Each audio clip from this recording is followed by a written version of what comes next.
first of all, maybe I will just briefly tell you about who I am and what I'm doing, and then we'll smoothly move to more practical things concerning the networking and coalition building. Okay? Hello. Yes. Yeah, we just were, each one of the participants was briefly telling what are the expectations and what do you do for better understand how to structure this session. So if you can tell a couple of words about yourself. My name is Carrie Malkovich. I am the president. I have just finished my term as president of the Women's State Legislative Council for the state of Utah. A lot of policy work, and then also working with homeless youth and human trafficking. Okay, good. All right. So my name is Alexey Komov. I'm living in Moscow, Russia, which is rather far away. Not so far away as Australia, but maybe about the same distance from here. And I had a business background. I had an MBA from the British Business School and majored before that in history in Moscow State Lomonosov Department. And I lived in London in the 80s and in Cuba in the late 80s because my father was a diplomat. And we had with my wife Irina, who's also here, she's a big enthusiast of homeschooling, so she's promoting it in some other room right now, I think. And so we had a management consulting business for the last 10 years or so. We were so busy doing all those business projects. But then the 2008 financial crisis came, and we started to have all of a sudden free time that we didn't have before. And we thought, maybe we do something good in our life, before we die, not just for money, but to, for some cause. And we were getting a lot of, news from the West how things are developing in the wrong way in terms of same-sex marriages legalization and gay parades and all those things that in Eastern Europe are not considered, as desirable as in Western Europe. So we were thinking there must be some good people, good pro-family Christian people still remaining in the West. And we found out that the World Congress of Families is the largest platform, and I just bought a ticket and went to Colorado Springs. It was in 2009. And went to the World Congress of Families board meeting and said, hello, I'm Alexey Komov from Russia, I'm a business consultant, let's work together. And they were thinking, who is this guy? Like a KGB or what is it special? And we were thinking they're all CIA, family people. So there was a lot of kind of in the beginning, but then we became very close friends, and we've been working very closely over the last 5 or even 6 years. And I told them when I came that let's arrange a big World Congress of Families in Moscow, in Kremlin. Mm-hmm. That was a big dream. And it took us 4 years, and then we have arranged this. 1 year ago, in September, we have held the large international family congress with representatives of 65 countries inside Kremlin, in Kremlin walls, where in the Palace of Congresses, where the gatherings of Communist Party used to be happening in the Soviet Union times, so it is the #1 hall. And we had a pro-family international gathering with many Americans, Asians, Europeans, and from 65 countries. It was supposed to be World Congress of Families 8, but then those tensions came about, and the sanctions and international relations became more kind of restricted, so it was the last-minute decision was not to call it officially WCF, but still we held it under a different name, and all the same people came there, and it was amazing. And the second day was in the Christ the Savior Cathedral, which is the main cathedral in Russia, and they have beautiful congress halls. And this cathedral was destroyed by communists in the 30s. And they wanted to build a huge, like Babylon Tower, a huge each building of a communist congresses with a huge Lenin statue on top, which was supposed to be, I don't know, 3 times higher than Statue of Liberty. But then when they started to put the ground to build it, the ground will mysteriously disappear, and the more they put, the more it will disappear. So God prevented this terrible thing from happening. So they ended up making an open-air swimming pool. And when I was small, I remember there was this, steam coming up in winter because it was open-air swimming pool in the place of this huge, beautiful cathedral. And everybody knew this, and it was a very weird place.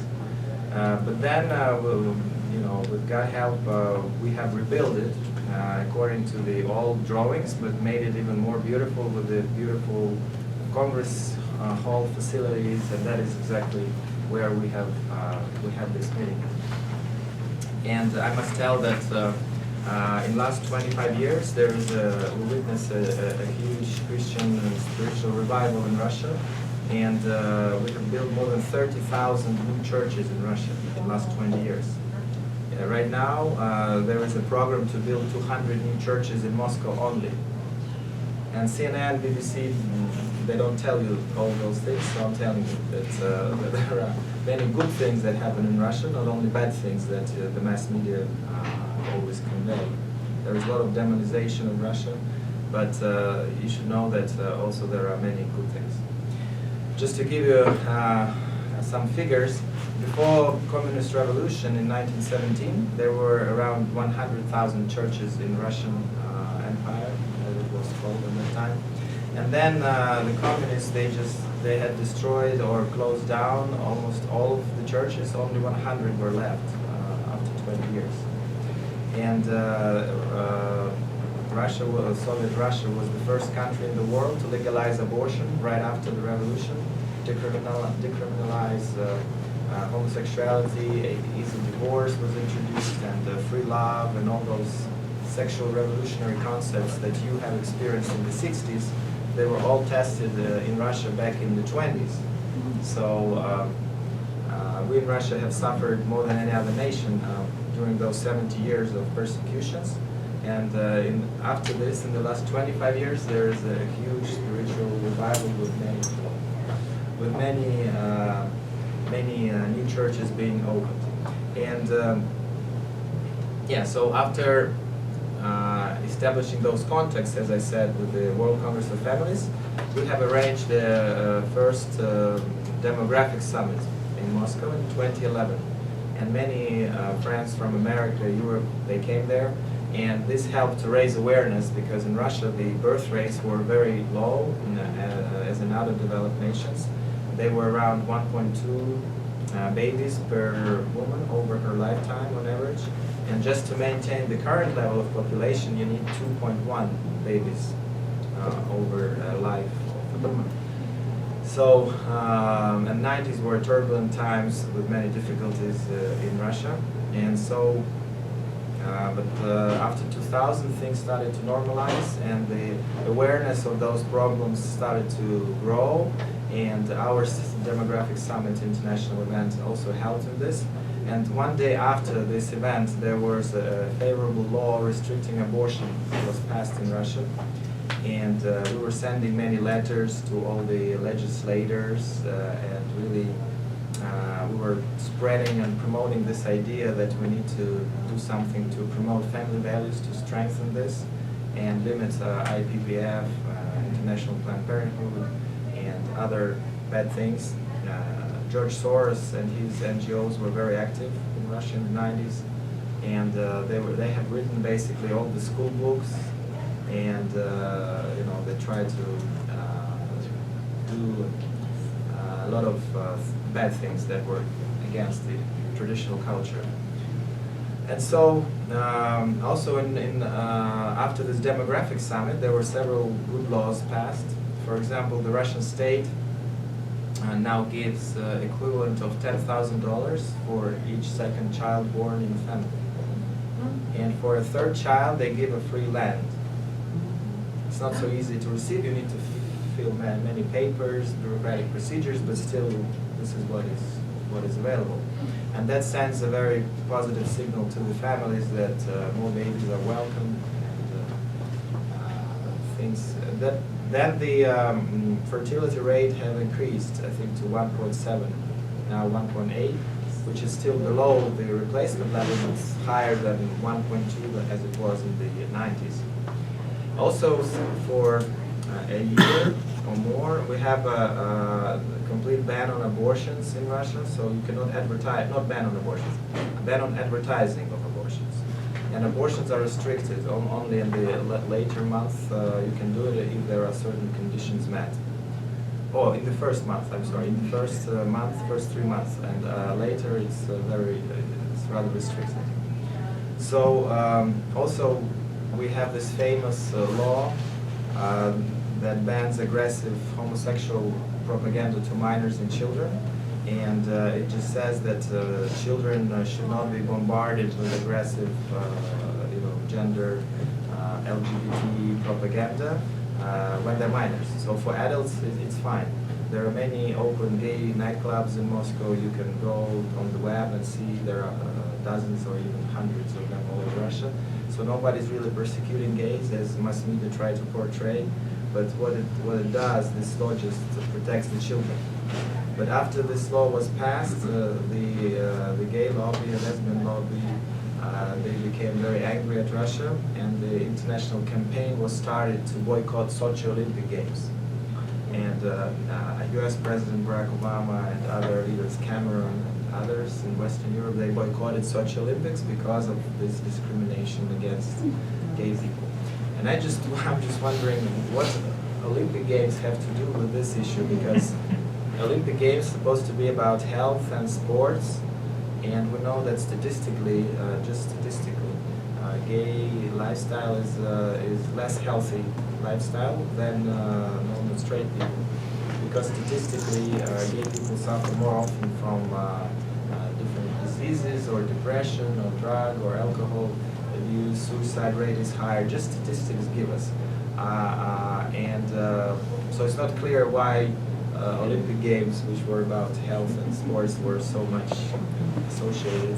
And this demonization of Russia started right after this law. And that was before any Ukrainian situation. So the Ukrainian situation came after, and really, oh, I'm sorry. I'm just sorry. Алло, Ливан. Ливан. Я сейчас презентацию веду, я не могу говорить. Давай, ты когда приедешь, позвони, ладно? Давай, обнимаю. This is Levan Vasadze, my Georgian friend from the Republic of Georgia. He will probably be the host of the next World Congress of Families in May 2016 in Tbilisi, Georgia. So that's why I didn't want to interrupt, so that's part of the show. Recorded. It's about coalition. I will tell you about him later, because he's quite a character. He is just arriving. He will be here tomorrow. So, right, so, and, right. And then after this demographic summit, we have arranged also several regional conferences in different places. The World Congress of Families has large congresses, on average maybe once in a year, but then more often, maybe every month or every quarter, there are different regional smaller events in different parts of the world, and we have arranged it 2 times in Tbilisi, Georgia, which is Caucasus, above Turkey, below Russia country, very beautiful, very nice. So we have arranged it 2 times there, and Georgia is a good example of what is happening in the former Soviet Union republics in the last 20 years. It's a small country, and it's an ally of the United States, very friendly to the West. But what they see coming from the West is very much bad and against their traditional culture. So George Soros, he controls a lot of mass media there, NGOs, and they have educated the elites in the way, which way. And for example, now they have started the campaign recently to legalize drugs in Georgia. as if there are no other problems. So the roads are not constructed, and there's no electricity in some distant villages, but top priority is to legalize drugs now. It's pretty weird. And they tried to do gay parades on the May 17th, I think, for several years in Georgia, and there was huge resistance from the people. And thousands would come to the streets and block the gay parades from happening with the priests and children and families. And they couldn't do it, but they were still imposing it in a strong way, because they consider this day, May 17th, to be the day of, I don't know, promoting gay rights or something like this, tolerance. So Patriarch Ilya II, who is the head of the Georgian Orthodox Church, he has converted this day into the Family Values Day. So now they have prayers in this day all over Georgia in all the churches. So they pray for family values. And we have held 2 regional events 2 years ago and 1 year ago in this particular date with some international speakers. And for a small country like Georgia, this means a lot, because if they have a respectable international speakers, we had a French guy, Americans, Don Feder and Larry Jacobs, who's the managing director and communications director of World Congress of Families. They came to speak from America, and then there was the French guy, Serbian guy, and some other guys, myself. And so it changes their attitude towards the West. So they see a different face of the West, and it changes the whole game inside the country. And if we are to hold this big World Congress of Families 10 next year, it will be a huge event, and the President, Prime Minister, all the deputies, they cannot ignore it, because if such a respected crowd of people comes, for a small country it's a huge event, and it can really change the whole thing. Because if you hold it in a large country and with many different events, it doesn't have that scale of impact if you do it in a small country. And we welcome all of you to come there. It's a very beautiful place with probably it's the most hospitable place, because the receiving guests is like #1 priority for Georgians, and they're very hospitable, and the food is great, and they have mountains, old churches, and it's going to be beautiful. All right. So, what else about me? I'm representing World Congress of Families in Russia and the CIS, which is Commonwealth of Independent States, former Soviet Union republics. And we have arranged also several events in Moldova, near Romania, and in Ukraine, Kiev, just before this Maidan revolution started, and in other places as well. In Serbia, Belgrade, we have arranged for 2 years ago, an international WCF regional conference, and we managed to stop a gay parade. So there was 10,000 policemen wearing all the equipment, looking scary, and the whole town was blocked because European Union was very much imposing or expecting Belgrade authorities to hold this parade, and there was some gay activists from Holland or Germany, from European countries, maybe 200 of them, who came to march. So 200 LGBT people marching, and there was maybe 30,000 or 20 or 30,000 strong march of the Serbians against it, from the main cathedral through the central town, peacefully with the flags, songs, children, non-violent, very quiet and nice. And there was 20,000 people marched, and they said that we don't want a gay parade here. And 10,000 people were protecting 200 LGBT activists. And the whole city was blocked. There was helicopters flying. The road to the airport was blocked. And it was like a war situation.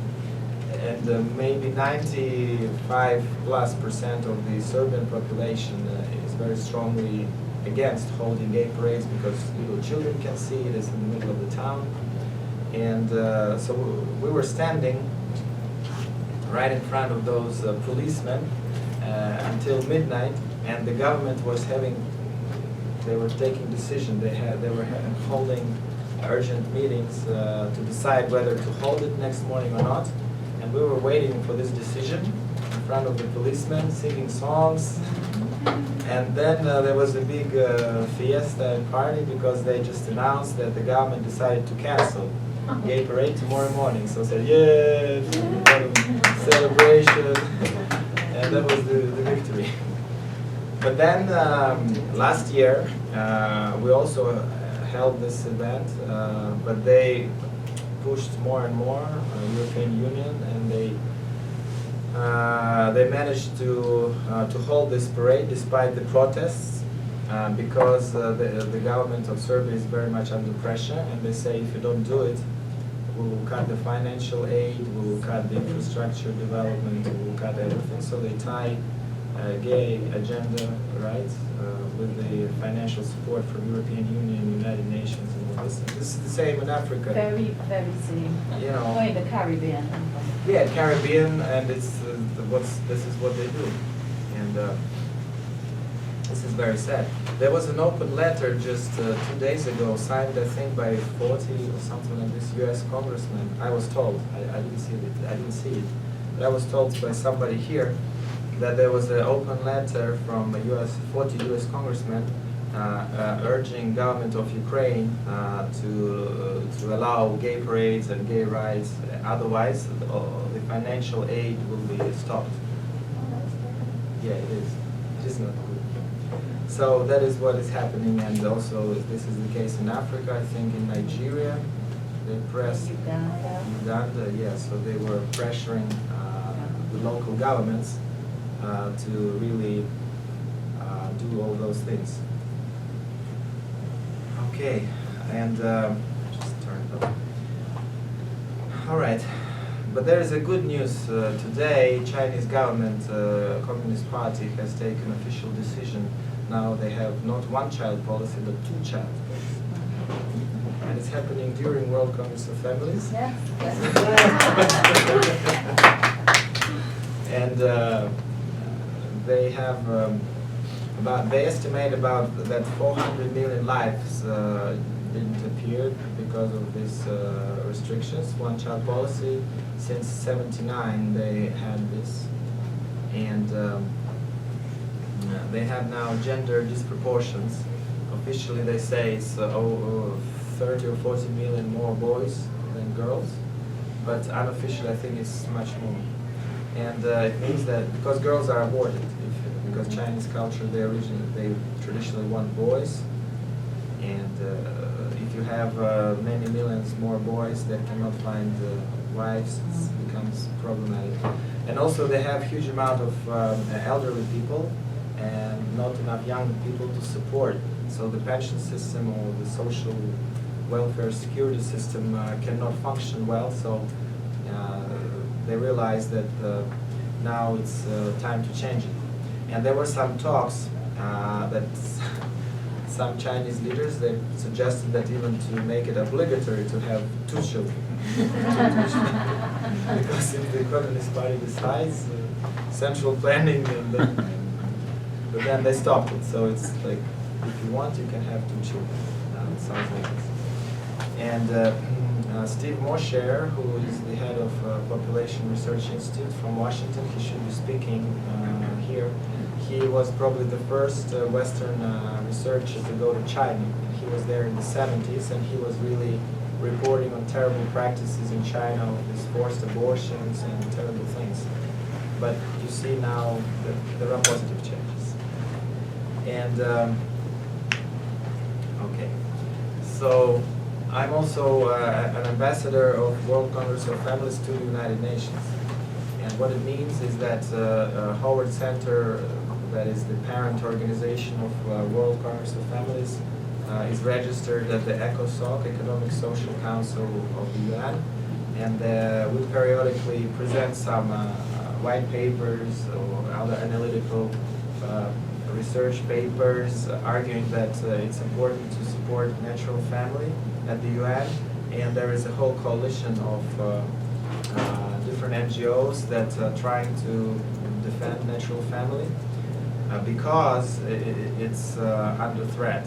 As you know, United Nations is very much used by those powerful lobby groups in order to advance this agenda of easy access to abortion without parents knowing it, and it should be easily available, contraception and gay rights and all other things is very much pushed at the United Nations. So what we do is that in New York City or in Geneva, we periodically appear and argue, give our arguments, distribute materials in order to block it.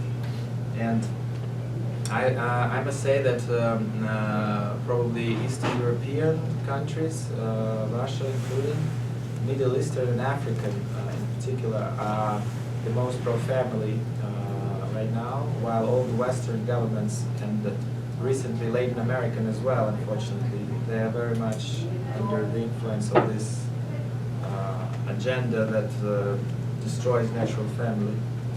And Russia has initiated maybe 2 or 3 years ago a resolution at the UN supporting traditional values. And it barely passed. It was supported by African nations, Middle Eastern, some Muslim countries. But all the Western governments were strongly against it. So there is a clear fight going on there. And I think African continent is our largest hope because they're probably the strongest pro-family Christian people in terms of governments at the moment, and they're so numerous. There are so many countries who support those values that because of this we can succeed at the United Nations level. But I think that as Latin America in the last decade, this may happen unfortunately also to many African governments if they will be under continuous pressure, especially from Obama administration, United Nations, EU, other international institutions, because they say we will cut financial aid and development loans, credits and all this if you don't implement this and this and that.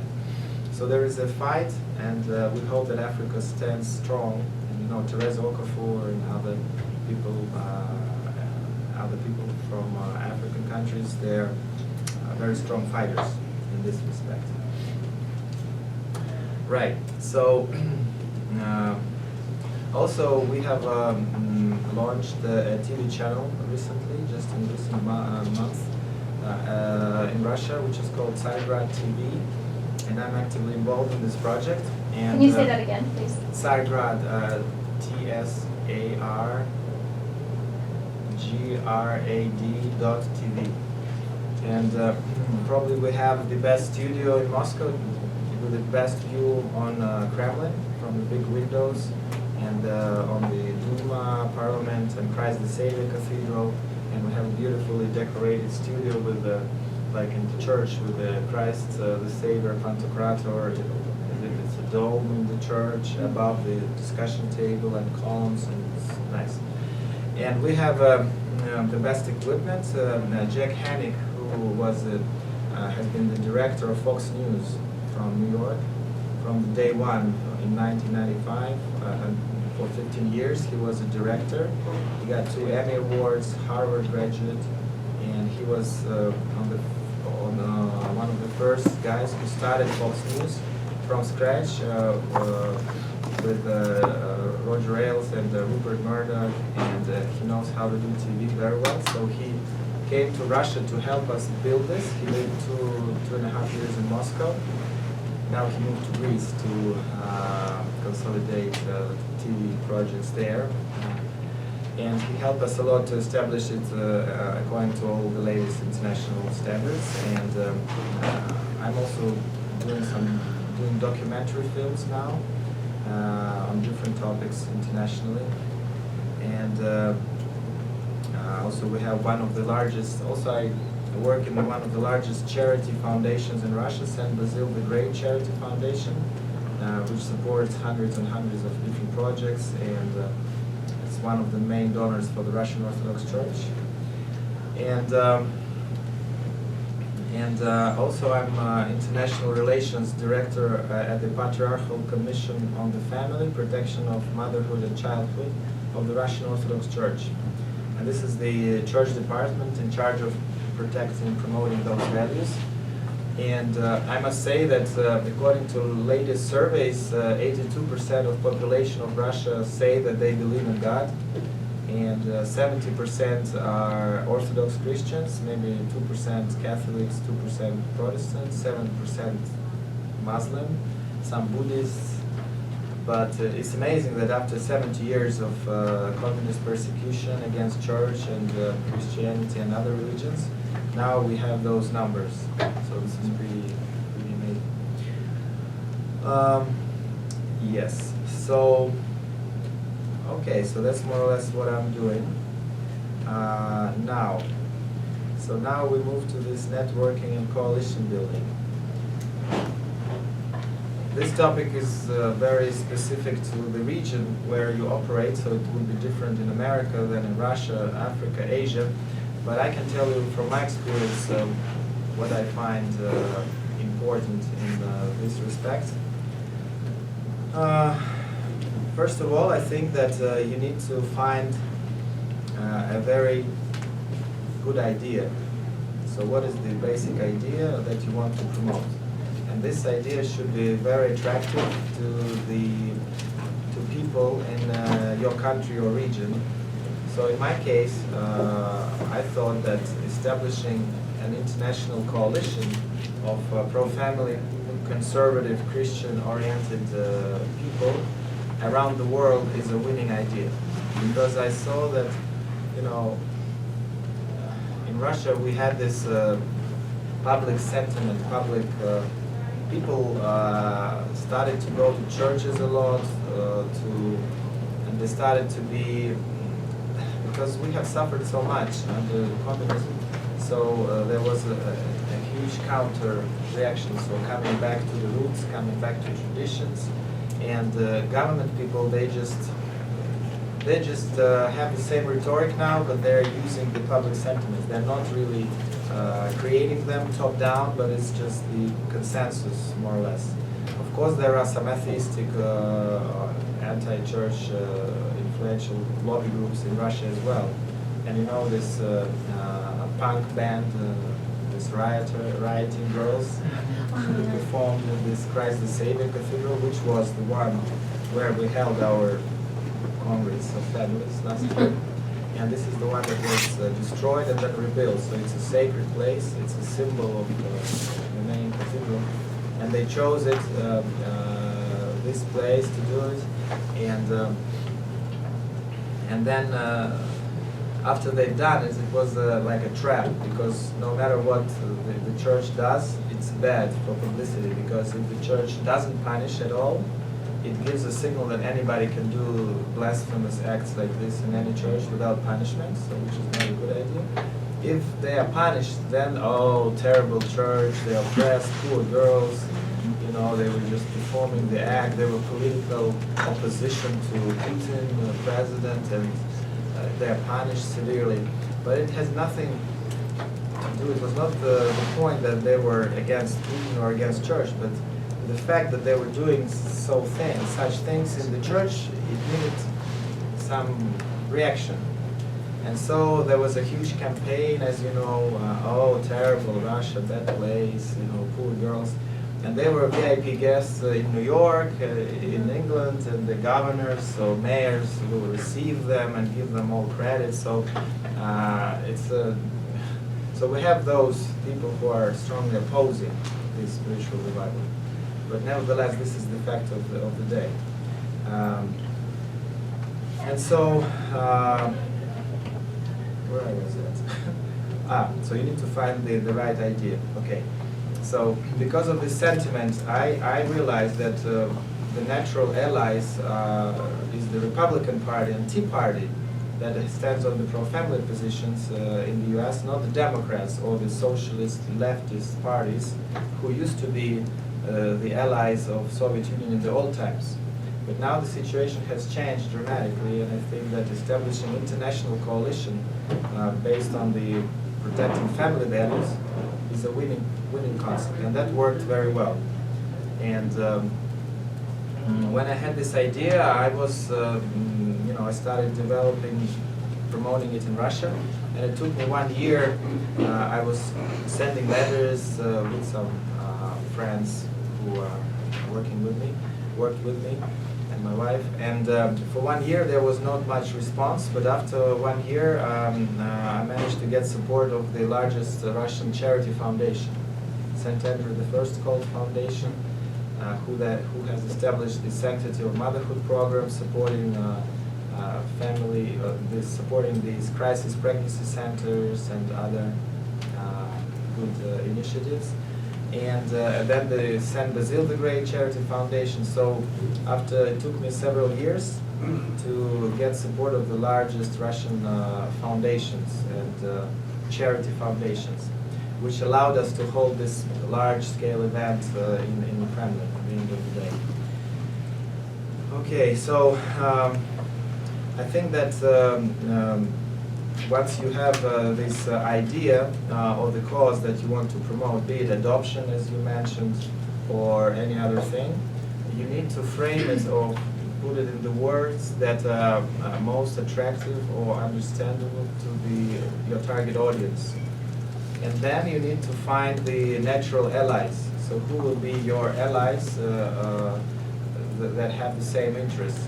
And I think in order for a large project to succeed, you need to be willing to share this idea, not monopolize all the glory or like it's my idea. You should make it our common idea and share it. So if people think that there are some benefits in this for them, you should allow them to take it. So, because if the idea is right, there most probably will be a lot of state people, as we call them, bureaucrats or different ministry workers.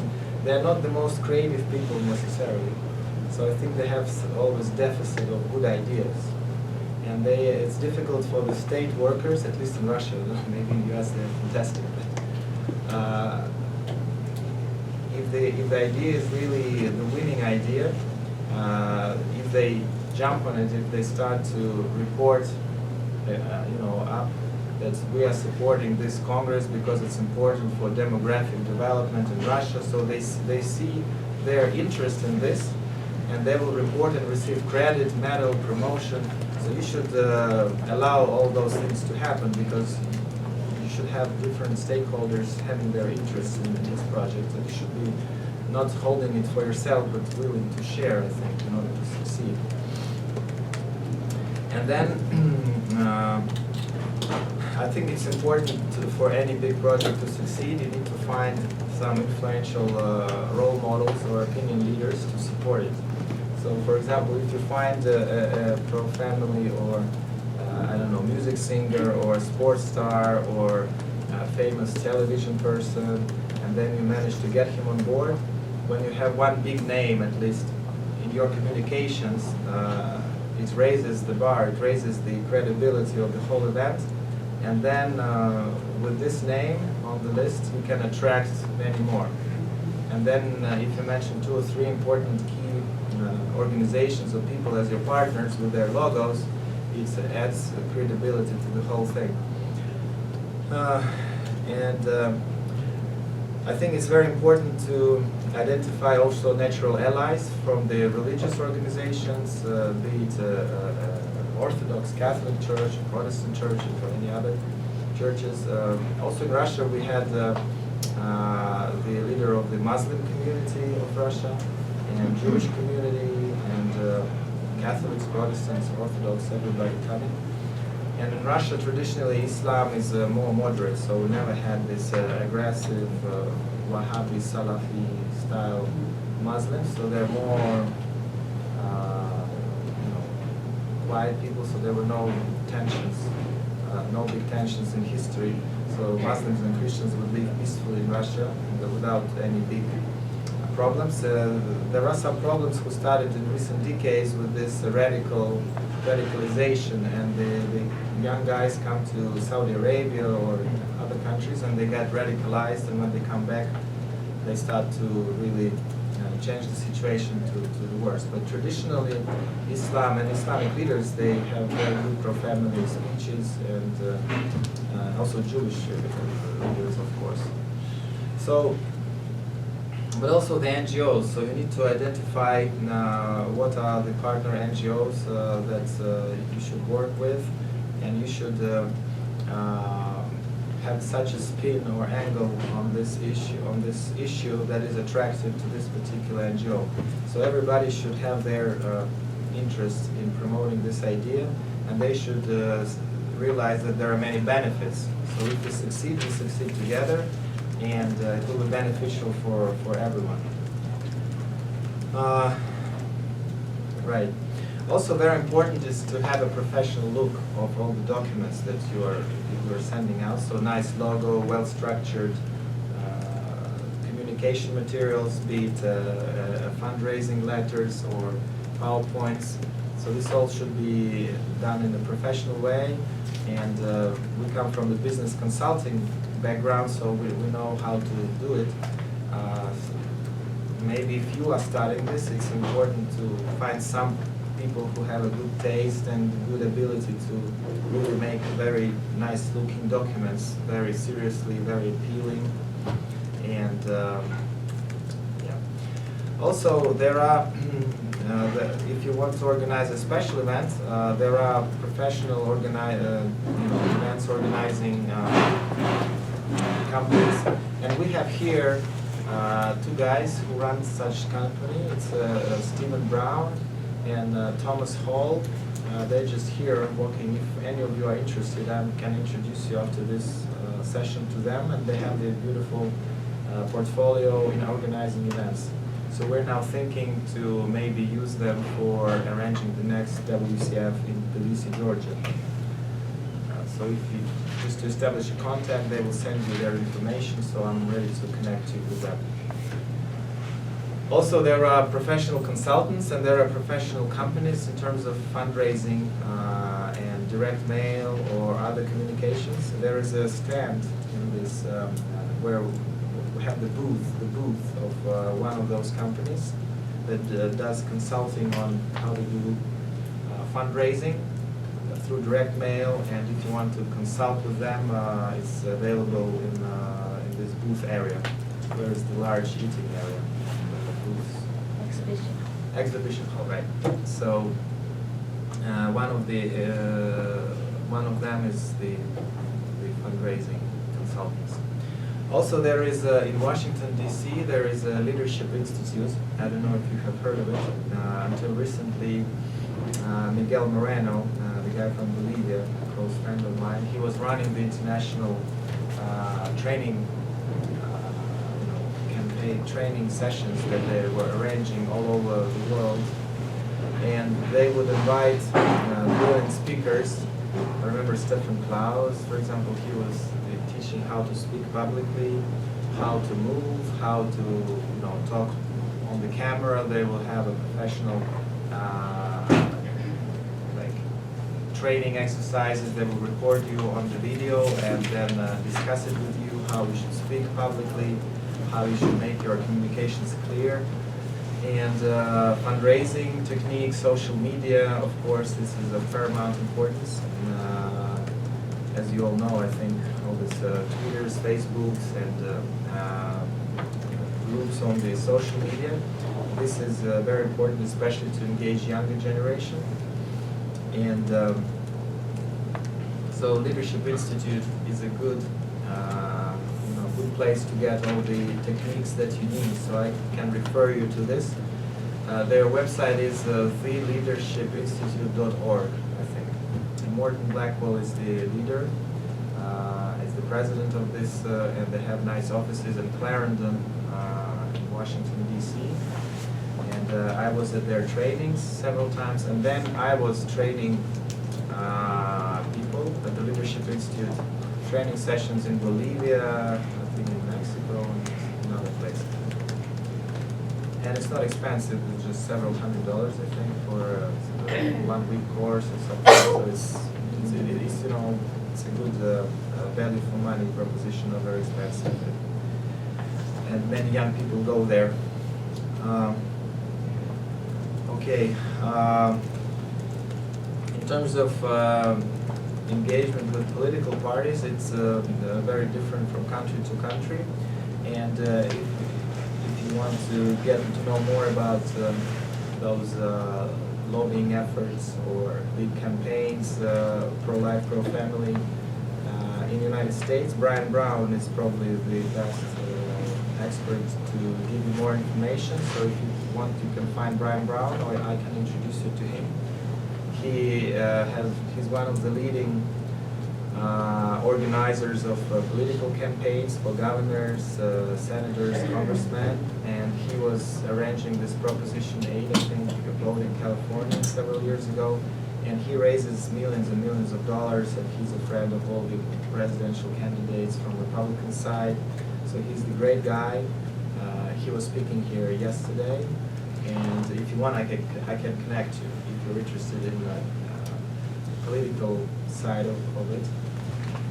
And there's also Ned, he's the president of National Organization for Marriage, and there's also some international chapters of this. And you know that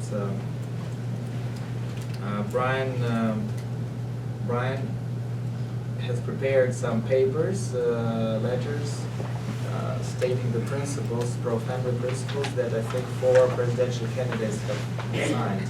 Ben Carson, Santorum, Cruz, probably Huckabee, I think, if I'm not mistaken. And Rubio, maybe, yeah.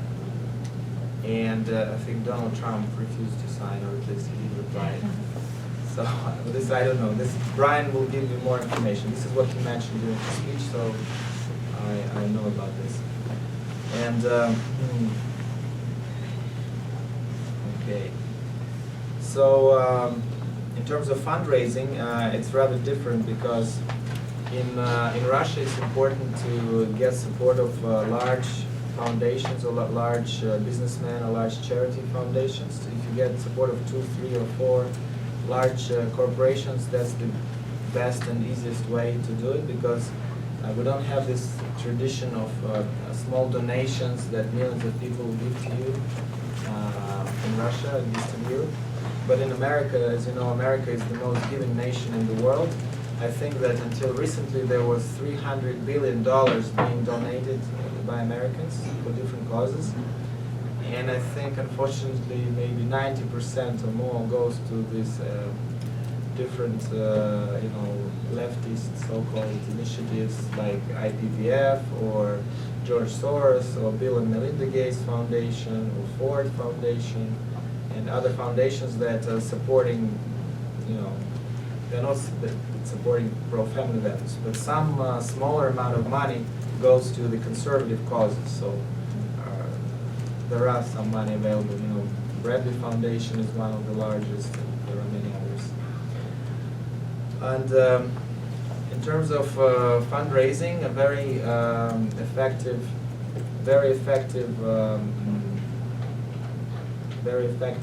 people are the Citizen Go. I don't know if you have heard of them. CitizenGo.org is the platform that does online petitions. And they're the best experts. Ignacio Arzuaga, the Spanish man who has arranged the World Congress of Families in Madrid, he is the president of this, and I can also introduce you to him if you want. And they are opening new new divisions in different countries. They have in Russian language now, and in French, German, Spanish, Portuguese, and some others, Croatian, I think. And they're looking at opening it in the future in different languages. So they're very effective in fundraising, so raising small amounts of money, relatively small amounts of money from many people. They have, I think, maybe around 3 million contacts right now. So if you're interested in establishing online petitions on any cause, so it can be on adoption, promotion or any other things, I can also connect you with those guys. That's about networking. So you can get connected with the best people in each field, and that's what networking is all about. So, Could you give us his name again? Ignacio Arzuaga. Ignacio Arzuaga. Arsuaga. Arzuaga. Asteoir.org or Citizen Go. Citizen Go with one word, .org. And they have Alvaro and other guys. And if you're interested in establishing a local chapter in your particular country, this can also be considered. And I'm also involved in this project, so I can connect you. And if you want to open, if you have some person who's willing to work because they're paying money for this, and there is a fixed amount, and there is also depending on how many new people you attract. So it's a very transparent, easy, and attractive business model to develop. So please keep this in mind. And you could be using this tool to promote any cause. So online petition, they gather, 100,000 signatures, and this can influence the government, etc.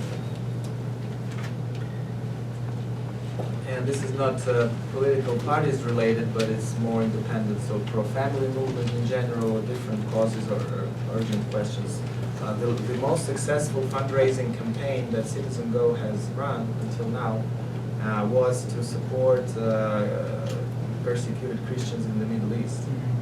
They made a very nice film about Asia Bibi, the lady in Pakistan who was put in jail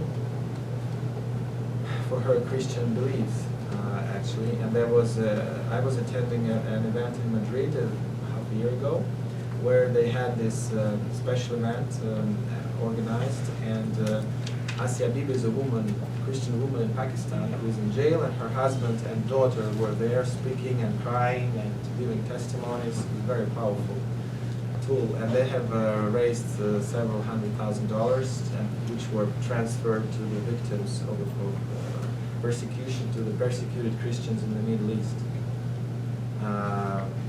Because as you know, they're suffering a lot, and with all those turmoil. Okay, so that's, what else can I tell? Well, there is a political side, and I think Brian Brown is the best expert on this one. There is a pro-family side, and I think Citizen Go with the online petitions is probably the main experts. Also, I can tell that in Europe, for example, we have such a big company as Germany, and there is no pro-family movement almost at all, not to the extent that the French have it, like La Manif pour tous. They managed to get millions of people on the streets protesting against legalization of so-called same-sex marriage in France.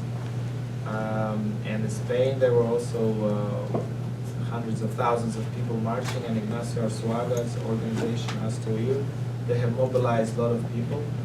But in Germany, its largest country in Europe, there is no organized movement, so I think there are some people who want to get it started, and I think they will be using also the best practices in other countries in order to establish it, and we can expect this to happen. And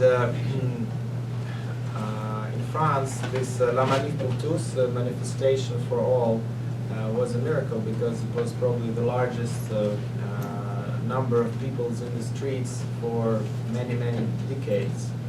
And one of the reasons why it was so many people is because the Catholic Church has openly supported it, and this happened for the first time. So church support is very important. And in Croatia, as you know, they some time ago they have managed to pass the referendum, which stated that marriage is only between man and a woman. And also in Slovakia and other Eastern European countries, they have such similar things fixed in the constitution. And there are some usually there are some connections with some political parties, but not directly. because if you want to build a broad coalition, you need to identify an issue that is, a lot of different organizations and people willing to accept, like was La Manif pour tous in France. So members of any parties could come. There were even some gays marching who were against legalization of same-sex marriage, and some Muslims were marching, and different races, different nationalities. And if you want a broad coalition, you need to identify one issue, not limit to any political affiliations, and that will be the winning concept. All right, so I can tell you many more things. I don't know, maybe there are some questions or particular things that we should focus on. Slava Yusufovich. For in Russia, in the Duma, the All Russia Party has the vast majority of the seats, has for a long time, since 2000. So just when you were speaking about the movement in France, how do you ensure in Russia that after Vladimir Putin leaves, that the All Russia Party keeps pro-life and pro-family policies as part of their policy? And B, how do you reach across the aisle in the Duma to ensure that other political parties also embrace those policies as well? I think in Russia there is basically no one supporting these gay rights seriously. There are several small political parties which are more liberal, pro-Western parties. That Yabloko was one with Yavlitsky as the head. They would be more favorable to those ideas. But I think it's just very small percentage of deputies or members of parliament or even the general public that will be in Russia supportive of those LGBT radical ideologies. And this is valid for all parties. Even Communist Party is very pro-family. And in Russia it's funny because it's very confusing. What is left, what is right, it's sometimes not easy to understand. And the leader of Communist Party of Russia, and they have around maybe 20% now, but decreasing, but older people still vote for Communist Party because they think this is social justice, workers' interests, etc. But they're rather weak and their positions deteriorate. So Zyuganov, who is the leader, he went when the Israelites of the belt of Mary, Mother of God, was brought to Russia from Mount Athos. He came also to venerate the relics, being the leader of Communist Party. And they asked him once, what is your attitude towards Jesus Christ? And he said, I respect Jesus Christ. So not believe, not faith, but he respects. So in a certain way, they're now not so atheistic, and they admit that this was a terrible mistake in the old times. So even the Communist Party is very pro-family now, and all four major parties, United Russia, Justice, Just Russia, and all other smaller parties, Communist and Liberal Democrats, they all take those pro-family positions. Can I ask a follow-up question then? Yeah. Okay, so if you go to a different culture and a different nation other than Russia, where the Russian Orthodox Church is succeeding quite well since the fall of communism, if you go to a country, let's say like Czech, or Germany is another good example, or where I'm from in Canada, where all three major political parties, none of them are overtly pro-life or pro-family. In your experience, how do you get it to swing the momentum in the electorate and then within political organizations, not just one political party, but all political parties, so that in Russia, where you have basically all the deputies of the Duma being pro-family, pro-life? Yeah, basically, yes. Well, it's hard. I was once at the black tie gathering of a Conservative Party of Britain a couple of years ago, and there was a Cameron sitting at the next table, and there was the leadership and the major donors of the Conservative Party and of Britain. And I was told by a friend who brought me there that probably, he told me, you see all those men here, the leadership of Conservative Party, he said probably 60% of all of them are gays. So, and it's more, the penetration rate is higher than among the Labour Party, which is leftist party. So I think it's with this situation, it's very difficult to really promote pro-family ideas. So it depends on the country to country. In Poland, in Croatia, in other places, you know, the situation is much more favorable to family causes. And in general, in former Eastern Bloc communist countries, the situation is much more favorable. And I'm asking myself, why is that? And I think that there are several reasons. One could be that we didn't have a sexual revolution of the 60s and 70s that you guys experienced in the West. So communism was terrible and bad, but we were protected by the Berlin Wall from those bad things, all right? So another reason, I think, is that having lived under totalitarian systems with all these massive propaganda machines, we now have this very fine feeling of identifying any lie that is being pushed on us. So when we see a new type of ideology, in this case gender ideology with its weird ideas, being promoted or pushed or imposed, people in the Eastern European countries naturally will have a very strong resistance. Oh, now I understand. You're lying to me. You're manipulating the facts. You want me to buy this ideology, and no, I'm not buying. So there is a strong resistance. People are not buying. They're not believing what television is telling. While in the West, people, I would say, in this sense, maybe a little bit more naive, because you were lucky to not live under communist or totalitarian system. So that's why many people here, for example, may tend to believe, oh, if CNN is telling me, that might be that is true. But in the Eastern European countries, people are very conscious, and it's very hard to fool them. So I think this is another reason why Eastern European countries are really strong pro-family countries now, both Catholic and Orthodox. Yeah. Yeah. In the Caribbean, we're in a very odd and sensitive position. We are very small islands. For example, Barbados, where I'm from, we are 289,000. That's our population. And so we need to build alliances. But because of our history, we are skeptical. We are skeptical. And I have been thinking, generally, we get a whole lot of funding, and the same situation as exists with the Ukraine and Georgia, the African countries, same in our country. As a matter of fact, Prime Minister David Cameron has said outright, if you do not decriminalize buggery, we are defunding your programs. They just pulled PEPFAR for our HIV programs, and a lot is happening.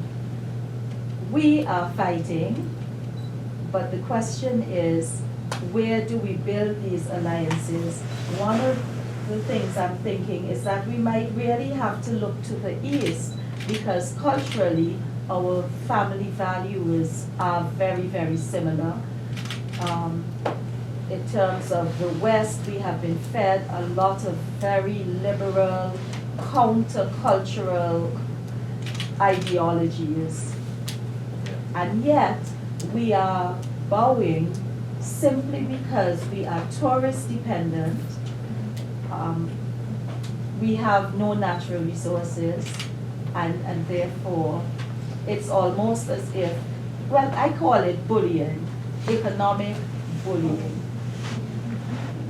How do we form strong alliances that would work? Well, I think and who do we form these Yes. alliances with? Yes, I think that it's very important to have, again, a very simple but winning idea for your particular region. And talking about Africa, which has similar problems, I was discussing with Teresa Okafor some time ago. I think it's very important that you state and raise the banner that we, dear fellow Africans, we need to resist this new neo-colonialism, this cultural imperialism imposing those weird ideas on us, like abortion, same-sex marriage, and then all those LGBTQI, they have 58, I think now, different genders now, and they keep increasing. So if traditional African culture rejects this, you should, I think, frame it, find the right words to formulate a very attractive idea that Africa is not yet free because culturally we are being fed, or there's wicked ideas being imposed on us that will destroy African continent and traditional lifestyle. And I think if you have the right if you have formulated in the right way this idea, you can find a lot of support for this. And another technique could be, and we have done it once already, there are regional summits. For example, there was the Summit of Americas in Panama City this spring, and all the presidents, I think more than 50 presidents of all Latin American countries, including Obama and Canadian leadership and Mexican and all Brazil, Argentina, all Latin American countries, they get together periodically with their first ladies, experts, all the press, security, all this, a huge amount of people. And what is, I think, a good idea to do is, for example, one day before this event, try to arrange your event, taking advantage of the fact that all the important people are there anyway, so you don't have to pay for their tickets. And invite, for example, first ladies, okay, and talk with them about your problems. Tell that this is the real suffering, those are the problems that our families in the Caribbean region have, and please help us, please be aware. And if this event is organized nicely and you have some influential figures that people will be willing to listen to, this could be a very effective way to promote your ideas in a very cost-effective way, as I said, because people are there anyway. You just need to rent a room, or you can try to, using our connections in the pro-life movement at the UN, you can get probably this room even for free, like during the Congress. And this is something to be looked at. And we have people like Austin Roos from CFAM, and Doug Clark from World Congress of Families, and Sharon Slater from Family Watch International, who are good experts. I can also refer you to them or connect you with them. That's using our United Nations connections. You can probably get a room for free, or get some advertising or promotion to attract people. There is also in Addis Ababa, I think, in Ethiopia, there are periodic summits of all African presidents. So we may also try to arrange something on the day before or during or after, I don't know, somehow related to this summit, using the fact that they're all there anyway, do something there. Also, there might be some pan-Caribbean congresses, so to identify those and strategically target and think how you can promote your ideas there. So that could be one of the advices. Yeah. Yes, I was wondering, not all of us, I think, are going to be doing something on an international or maybe even national scale, maybe a little more local. When we bring together our diverse coalition of people with like minds and also focusing on our central message, it's been my experience that things can go along great. You all believe in the same type of ordeal, but you have churches or nonprofits or foundations involved in that, and you get to a level of discussion where then funding comes in to place and you're competing for the same funds. Grant writing or federal funds or charity funds or whatever, the funding comes, and then all of a sudden that element kind of breaks up the coalition because they're so protective of their funding source. How do you get past that barrier? Yeah, that might be, and as always is the case, there are some fights and quarrels and jealousy among NGOs that are fighting or on the same battleground. Well, I think that for example, in the United States, the country is so big and there are so many different foundations that there is room for many NGOs, and it's not monopolized, or so you can go to different sources, to different sponsors or foundations, and you have this huge millions of people donating. So you can always start a fundraising campaign using social networks, etc. I think that it's maybe sometimes it's useful to get all those competing people together and really discuss it and say, let's kind of have our own segments, or let's specialize in something, or if we're doing some congress together, let's do it together. But always there will be some level of competition, but you cannot avoid it. If people try to behave nicely and in a fair play mode, I think that should not be too much problematic. But there are some conflicting situations. But as anywhere else, we're all humans and we're not angels, so this may happen. I don't know what to tell you in particular. Each organization has a some very good relationship with some particular donors, and they should protect it, of course. But there is always room to establish new contacts and to find new donors. So instead of competing for the same donor, I think it's better to find a new one somewhere else. Open new doors. By the way, here is a great networking possibility. As you know, in this World Congress of Families, there are people with access to large money, and if you want, I can also introduce you to some of those. I'm Eastern European myself, and I live in London. So Where do you live? I live in London now, and I London. study there. So you've been there as well. So I suppose you kind of know how difficult is there as hard Western Europe, when for us Christian values are actually talking about it's for Eastern Europeans or most Americans. It's stating obvious. For them, it's not. And I'm just thinking, because in Poland, where I lived there, it was all easy, Yeah. Actually, promoting Christianity, it was pro-life. It was something so easy because so many people supported us. But, in Western Europe, we all feel so alone. I mean, I want to come back there and actually start something and make some connections, so there is hope. But I mean, how to start? I don't know whether to, start to make it like, social media kind of trendy thing, pro-family, or it's so difficult there because the political correctness is so huge. Conservatives are actually not conservative in Christian sense. So, That's true. what would you recommend? So, England is probably the worst case. but that's why it's the most needed thing there. Yes.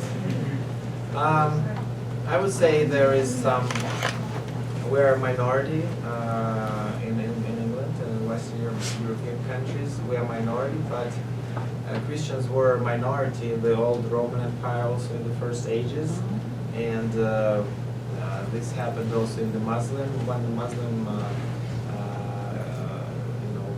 people came and conquered the Middle Eastern former Christian nations. Also, they became minority, and also this is the case in England now. And I think that there is a new, softer way of totalitarianism already emerging in Western Europe. And this repressive tolerance is there, and Christians are silenced or punished. And this is really, I think, in many ways even more dangerous than the straightforward oppression against church that we experienced in the communist times. Because when somebody comes and punches you in your face, you know right away that this is bad, and you can resist and win at the end, which was the case in the communism.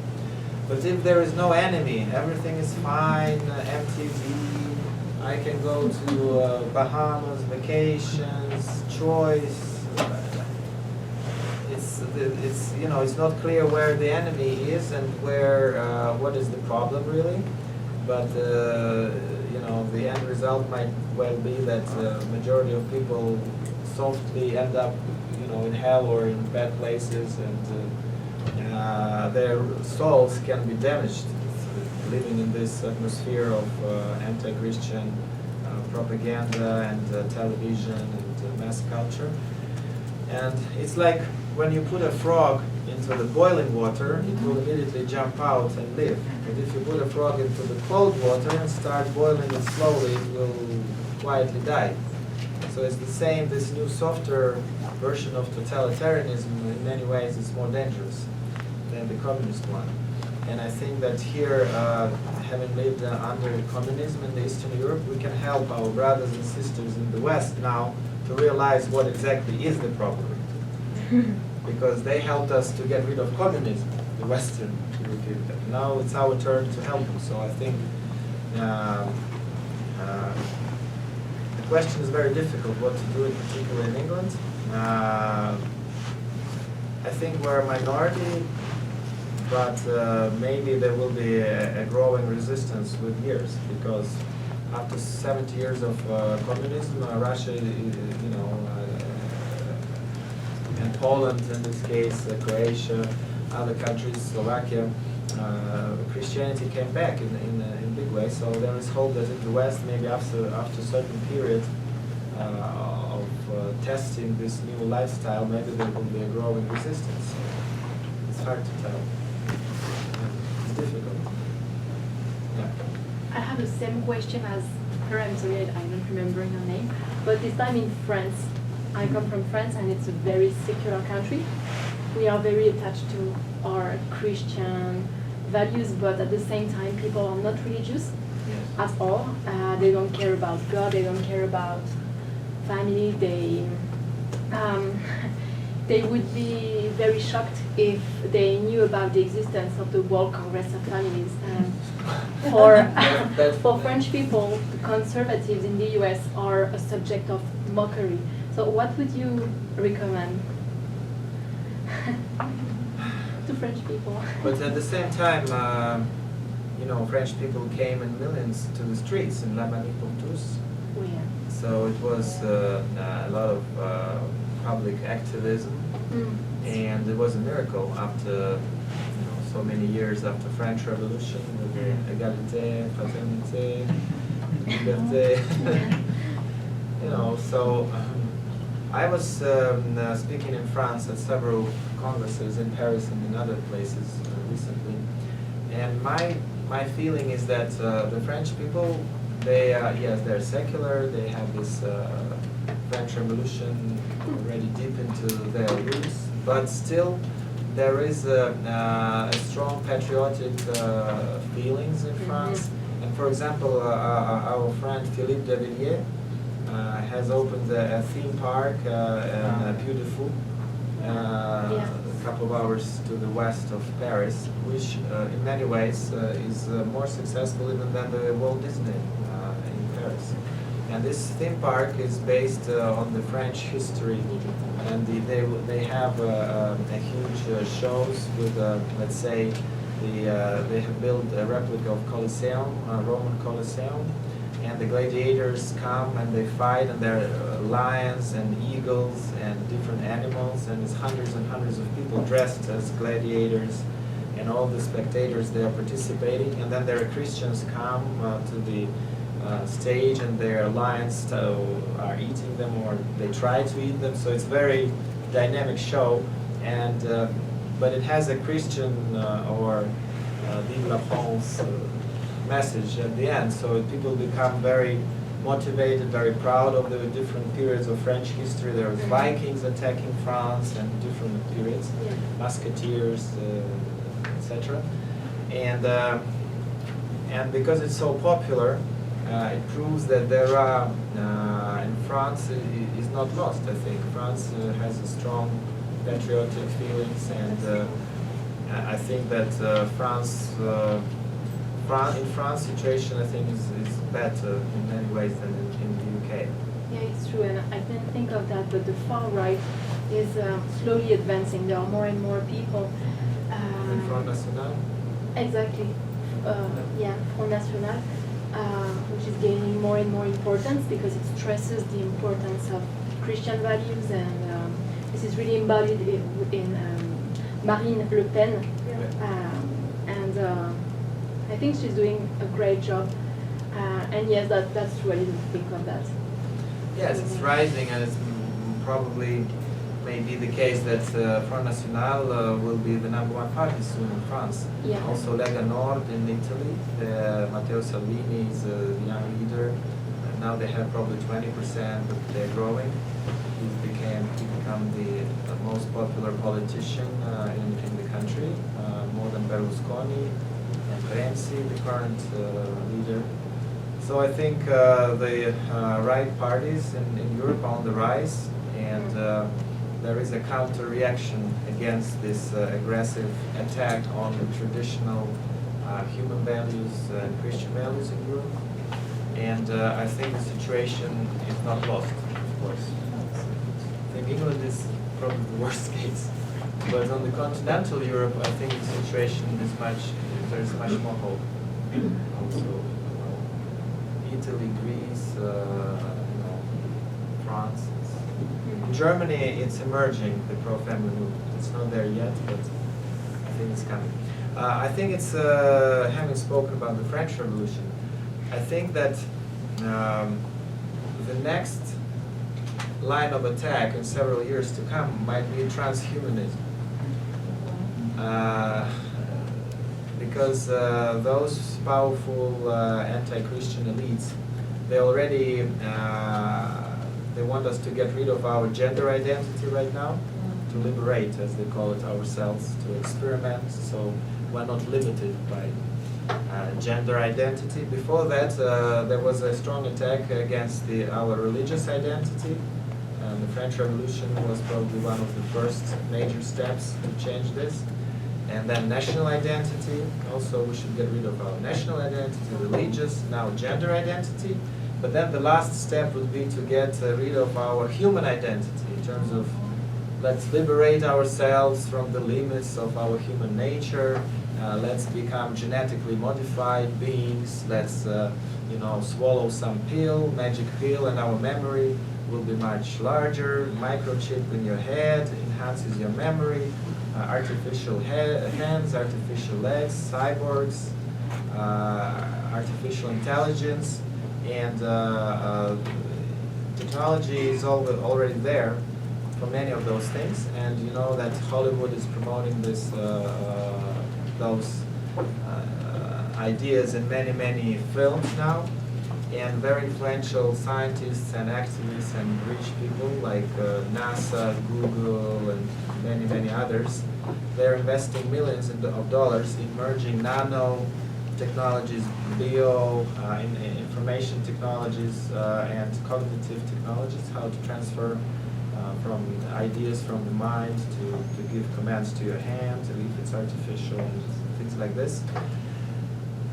They already have these helmets. I've heard when the soldier has some clear idea in his head without pronouncing, they can read it in the headquarters and just know what it is. So there are serious plans to really merge human beings with robots, and they can already do it. And then in Europe there are already existing now some political parties that want to defend non-human rights.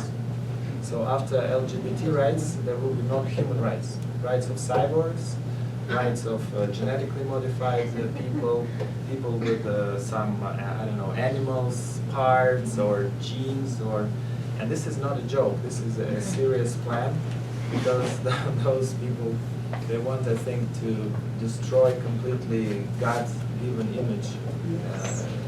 They want to destroy the way God has created us. And then the world revolution, will succeed, and they will be happy. And there are serious plans that they project. They call it singularity. That by 2045, approximately, they say that the artificial intelligence, the supercomputers, will be so powerful that they will naturally take over control of the human race. And then the machines will be guiding us, our lives. And machines, they're not limited by any moral principles. They don't have mercy, only effectiveness calculating. And for example, if they will decide, I don't know, for Africa it's enough to have, I don't know, 80 million people, let's reduce it through contraception, family planning, certificate, you need to, in order to have baby, you need to get a special permission or whatever it will be in the future. So I think there are new challenges ahead of us, and this LGBT gender fight is not the last fight. So I think that we should be preparing for the next phase, which I think is this transhumanism, post-humanity type of ideas, new age, and it's very interesting where our fight will be.